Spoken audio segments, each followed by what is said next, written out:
Hi guys, my name's Andy, welcome back to Scottish Team Productions and another video. Today I'm bringing you an update on what the plan is for Fiddler's Yard, so let's get into it.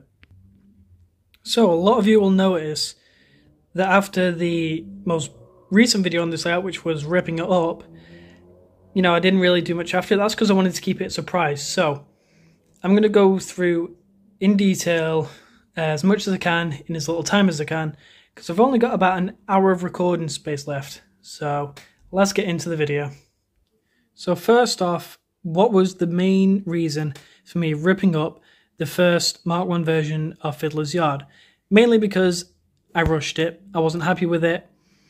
I was just blasting it out, trying to get a layout operational and working, and it caused more problems than it made benefits. The points were just a pain in the arse. They were code 75 points against code 100 straight track, which was just causing endless running issues.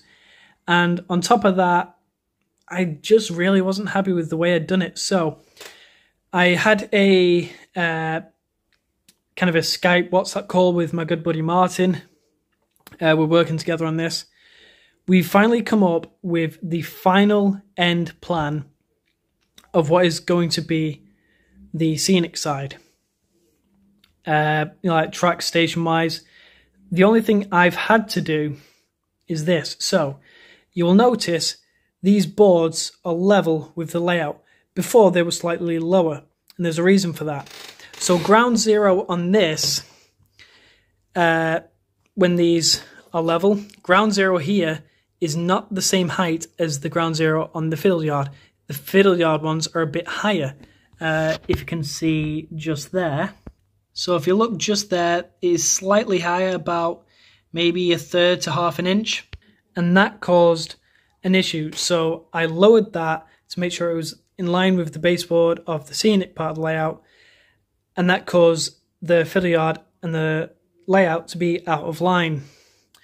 So as soon as I ripped up all the track, I realigned this, and then it gave me that option for a small bank.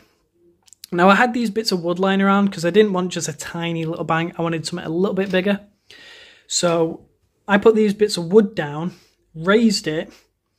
So ground zero is now higher than both the layout and in the fiddle yard. As you can see, I've got a strip of wood in here that is going to be the track bed.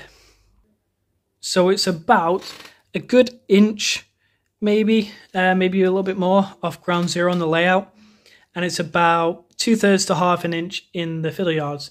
Now that does mean that if I plan to extend the fiddle yards, send it out that way, which would be maybe the only logical option, or I add another module onto this end, it does mean that, more ripping up would have to be done. So what I'm going to do is basically where this track ends here, I'm going to have the track stop right there. So if I want to remove a section of track in the future coming years and add a curve to extend the fiddle yard, I can just disconnect that bit of track, not cause too much horrendous damage to the layout.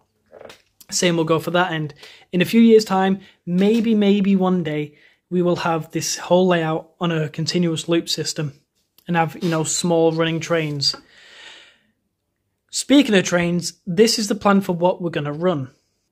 So obviously you see Evening Star and Worth Valley 72 on the layout at the moment. They're only there for gauging and testing purposes.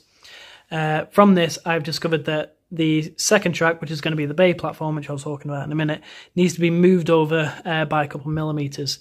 This layout is going to be very, very precise.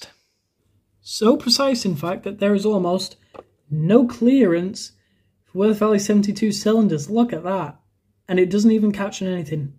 So that's why I'm going to move it over a millimeter. So me and Martin talked on the phone for a good 10-20 minutes. And we decided that there is going to be an island platform here with a walk-off section that is similar to the one at Quorn and Woodhouse on the Great Central Railway. You'll see pictures popping up here and there to give you an idea of what we're going to go for. Just past where the foot crossing will be, there will be an aspect signal. Excuse me, I've just had dinner. So what this means is there will be a 2-aspect signal on the bay platform side, so it'll be a red and a green. And then on the mainline side, there will be a 3-aspect, a green, red, and a yellow. We are also going to have a level crossing. I have to add some more wood here to raise the area to add the extra bit of road. And there's also going to be a small signal box just where that jewel box is for reference. And this bit of track has come away. So there is going to be a point just where that curve is.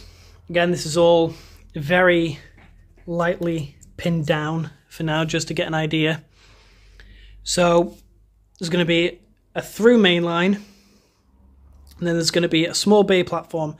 The biggest thing we could probably get in here is maybe at a push a 150 unit, and then 153s and pacer units, 142s, 141s, 143s, 144s will be the main things, and 153s, the single DMU units, will be the most likely thing you'll see coming into here.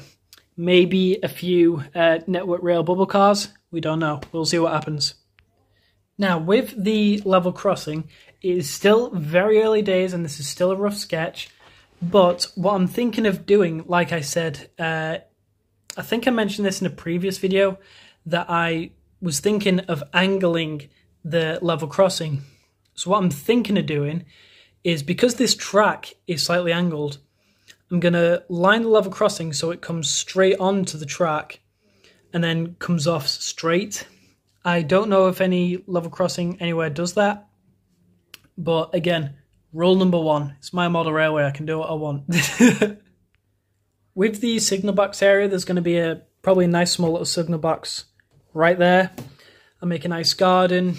I'll make a parking area for the signalman's car or whatever, which is something I wanted to add last time, but I didn't really give myself enough space to do that.